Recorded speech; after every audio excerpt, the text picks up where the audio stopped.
This podcast is sponsored by Talkspace. You know when you're really stressed or not feeling so great about your life or about yourself? Talking to someone who understands can really help. But who is that person? How do you find them? Where do you even start? Talkspace. Talkspace makes it easy to get the support you need. With Talkspace, you can go online, answer a few questions about your preferences, and be matched with a therapist. And because you'll meet your therapist online, you don't have to take time off work or arrange childcare. You'll meet on your schedule, wherever you feel most at ease. If you're depressed, stressed, struggling with a relationship, or if you want some counseling for you and your partner, or just need a little extra one-on-one support, Talkspace is here for you. Plus, Talkspace works with most major insurers, and most insured members have a $0 copay. No insurance? No problem. Now get $80 off of your first month with promo code SPACE80 when you go to Talkspace.com. Match with a licensed therapist today at Talkspace.com. Save $80 with code SPACE80 at Talkspace.com. Breaking down every game, every day in Major League Baseball. This is the Baseball Betting Show. Here is your host, Greg Peterson. A warmer from the low. Welcome to lovely Las Vegas for the Baseball Betting Show with myself, Greg Peterson, now part of the VSiN Family Podcast. We've got an excellent podcast for you as we are going to recap everything that we saw in game number 2 and the Dodgers getting back online here in segment number 1. In a few minutes, we'll be joined by one of our good friends, Curtis Rogers. He does an incredible job over at 710 Seattle Sports. We're going to be unpacking game 2 with him, talk about the first 2 games of the series, turn it forward. Does he still think that the Dodgers are the dominant team in this series? Might we see some hoopla moving forward? We'll be chatting with him about that and so much more. And then in the final segment, I'm going to get you guys my initial picks and analysis for game number 3 as we touch them all, as we actually do have set starters with it being Tyler Glasnow going against Mad Max Scherzer. So figured I would give you guys that, and we will go back through this tomorrow as well in case if there's any changes that are made. And I do want to be keeping this podcast going all throughout the year. I don't want to be taking any days off until the end of the season. It's unfortunately, unlike college basketball where you've got 365 teams, can't keep this going throughout the off season, but every single day in which we've got college basketball games, I will be with you guys. And if you do have a question, comment, segment idea, what have you for this podcast, you do have one of 2 ways we'll fire those in. First one is my Twitter/X timeline at gunit_81. Keep in mind, letters CM, they mean does not matter. So as per usual, please do send these into the timeline. And the other way, it is via an Apple Podcast review. If you rate this podcast 5 stars, it is very much appreciated. From there, you're able to fire in whatever you'd like to hear on this podcast via that 5-star review. While I did not get in any Twitter/X questions today, everything is powered by EdgeBoost. EdgeBoost is making sure that bettors are able to have access to their funds whenever and wherever. With EdgeBoost, 100% of gambling transactions do get approved, and when you go to edgeboost.bet, make sure you put in that promo code of Greg, G-R-E-G. That gets you a $1 for $1 match on your first deposit up to $25. Now let's recap everything that we saw in World Series game number 2. Try to get to know these teams a little bit better and see how the Dodgers were able to make this a 1-1 series. Games from yesterday is Greg buzzing about. Here is the rowdy recap. 5-1, the Dodgers are able to get the job done as Yoshinobu Yamamoto was absolutely magnificent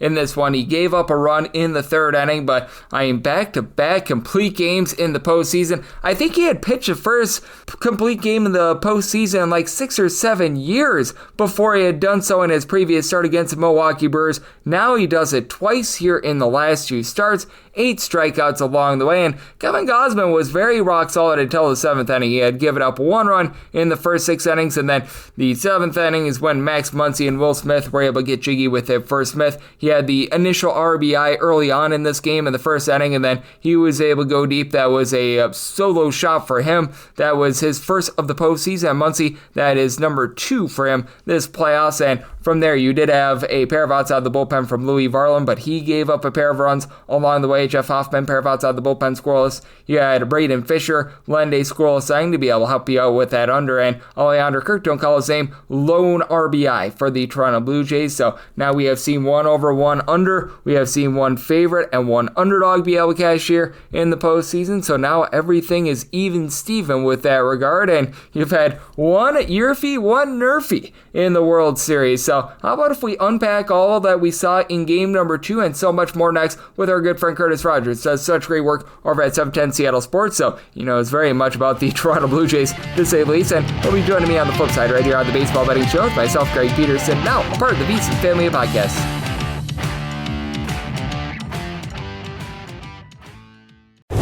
Breaking breaking down every game, every day in Major League Baseball. This is the Baseball Betting Show. Here is your host, Greg Peterson. And we're back here in lovely Las Vegas for the Baseball Betting Show with myself, Greg Peterson, now part of the VSiN Family Podcast, and it is always a pleasure to be joined by this man as we've got Curtis Rogers aboard. He does a tremendous job over at 710 Seattle Sports, taking a look at this great game that we all know and love of baseball. As he is during the baseball season, the pre- and post-game host for the Seattle Mariners. Additionally, he does a tremendous job on the college basketball front. You've heard him on my podcast, Coast to Coast Hoops, and you'll be hearing him, I believe, in 24 hours after this drops as well. I know that he does some great work with the Seattle Kraken, Seattle Mariners, and so much more. And you're able to follow him on the old Twitter/X at A Kid from Ken. And I said Mariners twice. I also meant the Seattle Seahawks as well. You're a man that does a little bit of everything, Curtis, and I always do appreciate it. Thank you. Yeah, Greg, always busy. Unfortunately, not as busy with the Mariners season ending, but obviously leaving me time to dive into this World Series as well. But yeah, we're busy all year long up here in the Pacific Northwest covering this Mariners team this season. And obviously, tremendous run that they went on, unfortunately. Finished the game short to these Blue Jays who are tied 1-1 with the Dodgers, but it is going to shape up, I think, to be a really fun rest of the World Series. I think these two teams are pretty evenly matched so far. Yeah, we saw in game number one the 9-run sixth inning from the Toronto Blue Jays, and then the Dodgers, they just got right back at it. And I want to pose this question to you because I just feel like this is a little bit of a correlated World Series.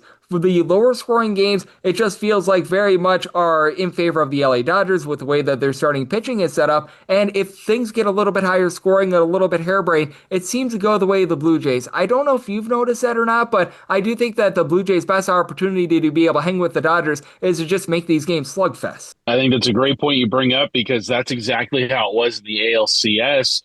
When the Blue Jays were scoring runs, doing so with relative ease, that was the games they were most comfortable in against the Mariners. When the Mariners were shutting down their bats, mainly the two starts by Bryce Miller, the Blue Jays did not look comfortable, especially in those games where it came down to a bullpen game. It was not a game that they were very comfortable in. So I think if the Jays bats get going, then it's their series to lose. But if it is in these tight games, if it gets tossed over to the bullpen, it's really a toss-up in those games. Not to say that the Dodgers have a great bullpen either. That's been kind of their biggest hiccup this season too. But I think right now, the Jays in these close games, it just does not benefit them nearly as much as when they can get their offense going and jumping on mistakes and really getting their bats involved. So, yeah, I think that's a great observation, especially considering how the last round went for Toronto and how it's kind of been more of the same here to start the World Series. And for the LA Dodgers, you're so right. The bullpen, it's not necessarily the world's greatest, but you know what? You don't have to worry about the bullpen when you don't have to go to the bullpen, much like Yoshinobu Yamamoto was able to do in Game 2. And I know that I was talking about this on the podcast yesterday. Shohei Ohtani is obviously the favorite to win World Series MVP, but I feel like Yamamoto, with what he was able to do in Game number 2, there's an outside chance that he might be able to take this award because he's now pitched back-to-back complete games in the postseason. I think that he was the first guy since, I don't know how long it had been since we had seen a complete game, but it was at the very least like 6 or 7 years, and now he's done it in back-to-back starts, and that really, I think, is the biggest advantage for the Dodgers. These starting pitchers, the way that they are just mowing teams down. Yeah, and Yamamoto became the first Dodger to do it since Oral Hershiser. I believe it was back in '88. And you just don't see complete games anymore, even during the regular season. Exactly. It is such a foreign thing in Major League Baseball right now to see any sort of complete game, and yet he's done it in back-to-back starts. So, yeah, I think he's definitely right now the most valuable player of this World Series. I mean, you could obviously make the case for Addison Barger after his grand slam in Game number 1, but what this does to the Dodgers now is that you have got plenty of options going forward in this series in terms of bullpen guys. You've got guys who will come into Game 3 with at least 2 days of rest, a tremendous leg up on what the Blue Jays can roll out in Game 3. I get that tomorrow's the travel day, so everybody gets at least 1 day of rest heading back to LA. But, you know, what Yamamoto has been able to do this postseason has been just nothing short of phenomenal. And you look at what the Dodgers bring in terms of starting pitching. Tyler Glasnow likely to be the Game 3 starter. He goes up against Max Scherzer. You've got Ohtani, who will probably start, Game 4? That kind of how it shapes up. We don't know if Clayton Kershaw will get in or not. I know he's on the World Series roster. After what we saw in that previous series, I don't think they want to pitch him.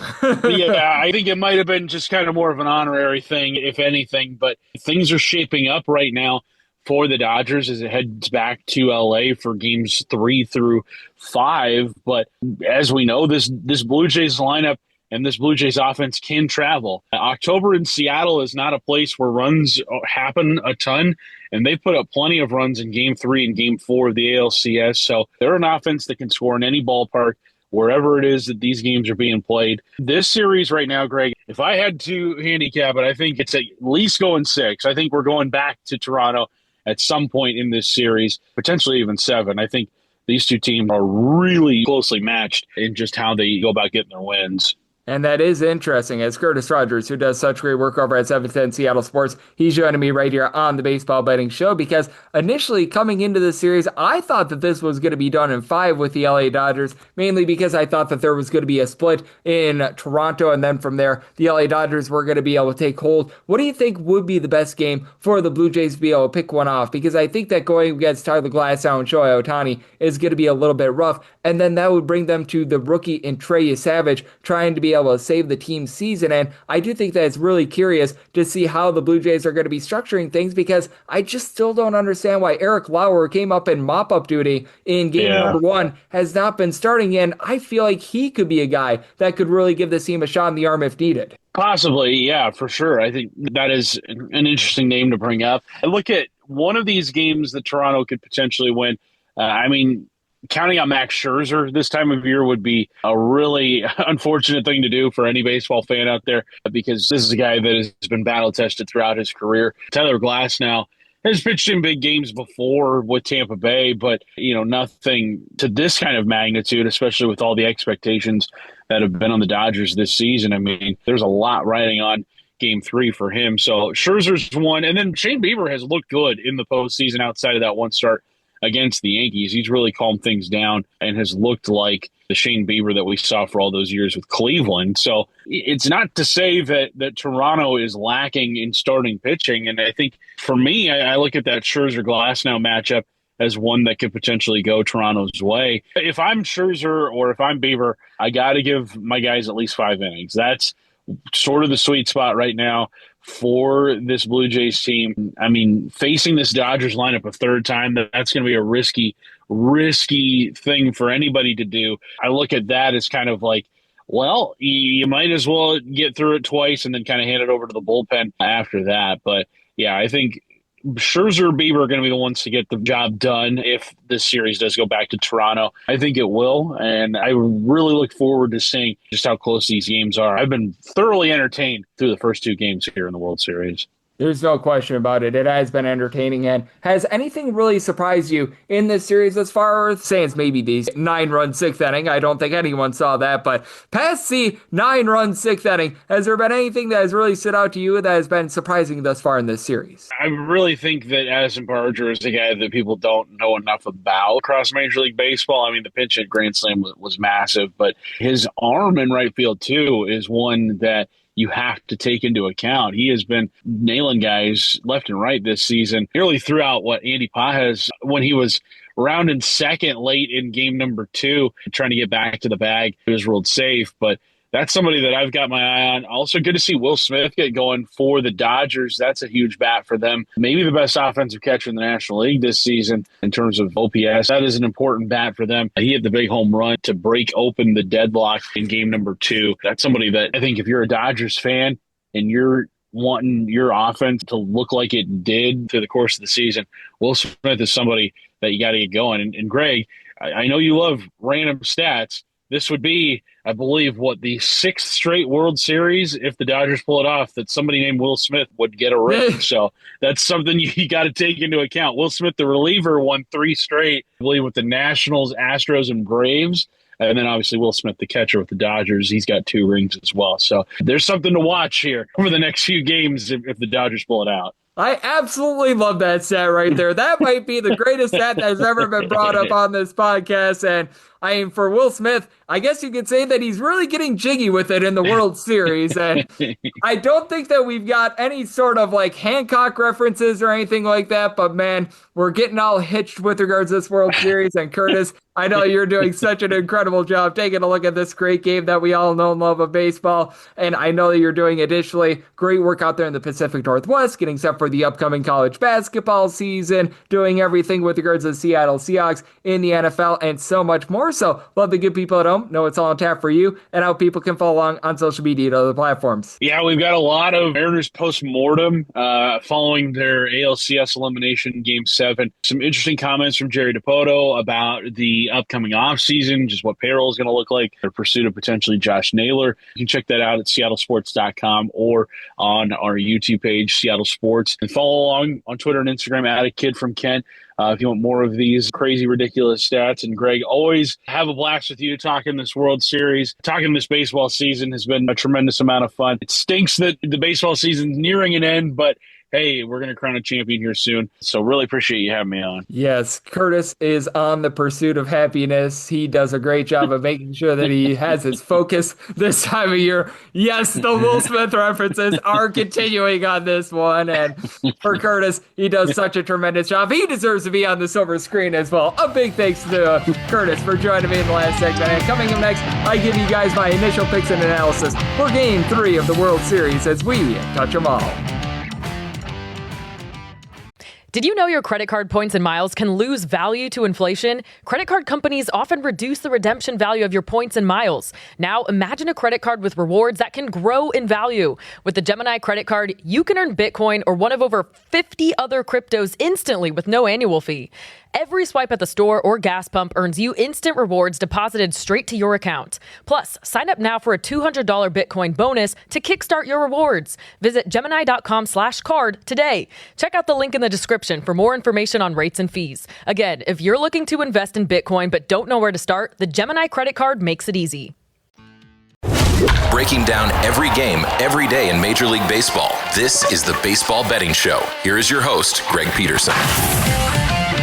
And we're back here in lovely Las Vegas for the Baseball Betting Show with myself, Greg Peterson, now part of the Visa Family Podcast. Always great to be joined by Curtis Rogers, who does such an incredible job over at 710 Seattle Sports. Every single time he joins me, he lends such good insights. He did so once again today, so a big thanks to Curtis for joining me in the last segment. Now it is that time of the podcast that I'm going to give you guys my initial handicap for game number 3 of the World Series, even though it is not today. It is coming up on Monday as we touch them all. If a game is listed on the betting board, Greg has a side and a total on it, so it is time to touch them all. Do note that, as per usual, any changes that are made to these plays will be listed up on my Twitter/X feed at @GUnit_81. It is looking pretty rock solid with regards to the pitchers for this game. Looks like it'll be Max Scherzer against Tyler Glasnow. If any changes do happen, I will let you guys know, and I'm doing this just as openers are coming out. For perspective, right around about 11 o'clock p.m. Eastern Time, 8 o'clock p.m. Pacific Time, so number might move a little bit between when I do this right now and when I do this tomorrow as well when you're listening to this, as you're typically just not going to get the same number on the opener as you are before first pitch. So figured I would give this to you guys right away, and then I'll be going back through this once again tomorrow in case if there's anything that I missed. But this is 9:25, 9:26 on the card. The homestanding Dodgers are sending Tyler Glasnow to the bump, and Max Scherzer, he does go for the Toronto Blue Jays. Right now we're seeing a smattering of 8 to 8.5. With the 8.5, the under is -120 to a -125, and the over is between even and +105. And then if you're taking a look at the 8, that under is -110 and the over is -110. So we are seeing just 1 or 2 straight 8s out there. And then with the Dodgers -178 to -196 favorites, between +150 to +160, that number on the Blue Jays. And right now that run line price, if you're looking to lay a run half with the Dodgers, that is between +110 to a +115. And I am willing to take the Dodgers here on the run line. I need at least a +108 for Tyler Glasnow. He's made 2 starts and 1 long relief appearance in the postseason. That spans 13 1/3 innings. He has allowed just 1 run, and he has punched out 18. He is in great form. Now, the walks were a little bit of an issue during the regular season, and if you combine the regular season and the postseason, it is still an issue. He has given up about 4.4 to 4.5 walks per 9 innings, depending upon how you want to do the rounding, but overall, he has been able to get those strikeouts. Overall, between the regular regular season. In the playoffs, he's hovering right around about 11 strikeouts per 9 innings. He had a 3.19 ERA during the regular season, but that's been even better here in the postseason. And for Tyler Glasnow, he has been able to do a pretty rock-solid job when it comes to being able to pitch at home. During the regular season, he posted up a 2.77 ERA when he was at home, giving up about 1.2 home runs per 9 innings. And he does face off against a Blue Jays team that has been number one in all of baseball in terms of run creation ever since the All-Star break. If you combine the regular season and the postseason, they have been averaging about 5.6 runs per game. As we know, Vlad Guerrero Jr. only had 23 home runs during the regular season, but he's already got 6 here in the postseason, hitting above a 400 here in the playoffs. Ernie Clement has also been hitting above a 400. As a matter of fact, you take a look at the starters that you got in game number 2 for the Toronto Blue Jays, all but 2 of them were hitting above a 250, and Andres Gimenez is hitting a 244, and he could be replaced by Bo Bichette, who's been hitting a 333 in his very small sample size here in the postseason. Getting him back, that makes these guys all the better as well. We know what George Springer has been able to do, led the team with regards to home runs during the regular season, had that big game number 7 home run to be able to send the team to the World Series. So you've got a lot of experience there. But for the LA Dodgers, Shohei Ohtani, he's now got 4 home runs in his last 3 games. Obviously that 3 home run game against the Milwaukee Brewers was very rock solid, but now it's been able to move the line a little bit more as well. Just a 333 on base during the playoffs, but he's been able to find his footing. Teoscar Hernandez has been a little bit all or nothing here in the postseason. He went for the Golden Sombrero in game number 2, but he's been able to give you 5+ home runs here in the postseason as well. Max Muncy has just been a constant for this team. He had a nice home run in game number 2. He's got overall a 386 on base batting average, not necessarily there. And Andy Paez, he's been hitting below 100 here in the postseason. You know that he's going to be able to get back and running as well. And they go up against a guy, Max Scherzer, that if you look between the regular season and the postseason, between 1.9 to 2 home runs allowed per 9 innings. Obviously a little bit of familiarity here because Max Scherzer was a part of a postseason run a few years ago for the LA Dodgers as well. If I'm not mistaken, that was the 2021 campaign. He's still getting right around about 8.5 strikeouts per 9 innings between the regular season and the playoffs. So the swing and miss stuff has been there. This is just his second start in the last 32 days, though. He made 1 postseason start against the Seattle Mariners, and past that, this is going to be his next start since September 24th. So that's a big issue for you. And this is a Toronto Blue Jays bullpen that throughout the postseason has posted up an ERA above a 5. Louis Varland gave up 2 runs in game number 2. Jeff Hoffman has actually been really good here in the playoffs, but during the regular season, he posted up well north of 4 ERA. He was a bit of a disaster class, so you have to have some issue on that front. And for the LA Dodgers, obviously, this is a bullpen that has been a little bit less than savory, but they're letting their starters go. Yoshinobu Yamamoto, 2 complete games here in the postseason. Blake Snell, he was able to go off, and he had an 8-inning performance against the Milwaukee Brewers. The last time Tyler Glasnow went on the bump, he was able to go for 6+ innings. So Dave Roberts is really trusting in these starters. He's not really going to the bullpen too much.